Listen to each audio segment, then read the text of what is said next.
الحمد لله رب العالمين، والصلاة والسلام على سيد الأنبياء والمرسلين. أعوذ بالله من الشيطان الرجيم. بسم الله الرحمن الرحيم.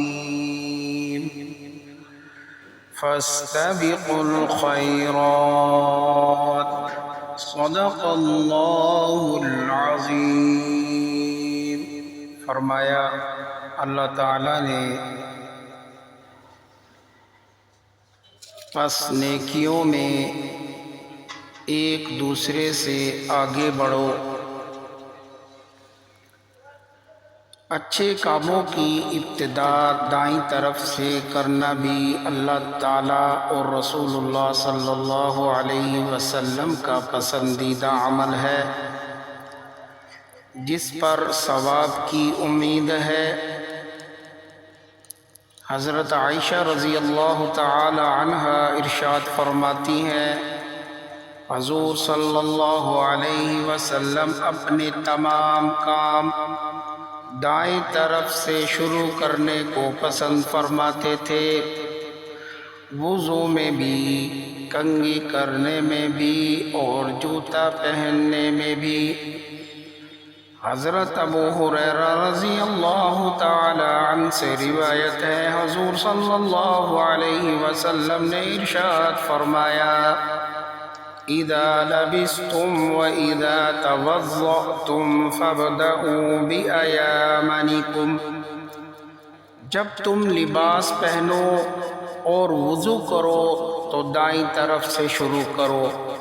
حضرت ابو ہریرہ رضی اللہ تعالی عنہ سے روایت ہے، حضور صلی اللہ علیہ وسلم نے ارشاد فرمایا، جب تم میں سے کوئی جوتا پہنے تو دائیں طرف سے شروع کرے، جب اتارے تو بائیں طرف سے شروع کرے۔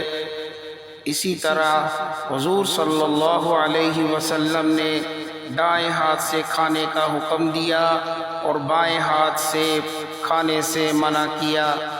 حضرت ابن عباس رضی اللہ تعالی عنہ سے روایت ہے، رسول اللہ صلی اللہ علیہ وسلم نے فرمایا، جب تم میں سے کوئی شخص کھائے تو اپنے دائیں ہاتھ سے کھائے اور پیے تو دائیں ہاتھ سے پیے۔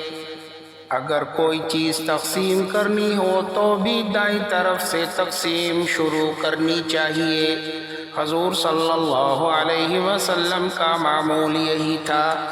بیت الخلاء میں جاتے وقت بایاں پاؤں پہلے داخل کرنا چاہیے اور نکلتے وقت دایاں پاؤں پہلے نکالنا چاہیے، اور مسجد میں داخل ہوتے وقت اس کے برعکس دایاں پاؤں پہلے داخل کرنا چاہیے اور بایاں پاؤں پہلے نکالنا چاہیے۔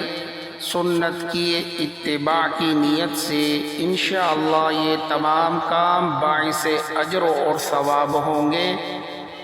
یہ انتہائی آسان اعمال ہیں اور ذرا سی توجہ اور عادت ڈالنے سے ان کے ذریعے اتباع سنت کا نور حاصل ہوتا ہے۔ بچوں کو بھی شروع سے ان باتوں کا عادی بنانا چاہیے۔ اللہ تعالی ہمیں نبی علیہ الصلاۃ والسلام کے نقش قدم پر چلنے کی توفیق عطا فرمائے۔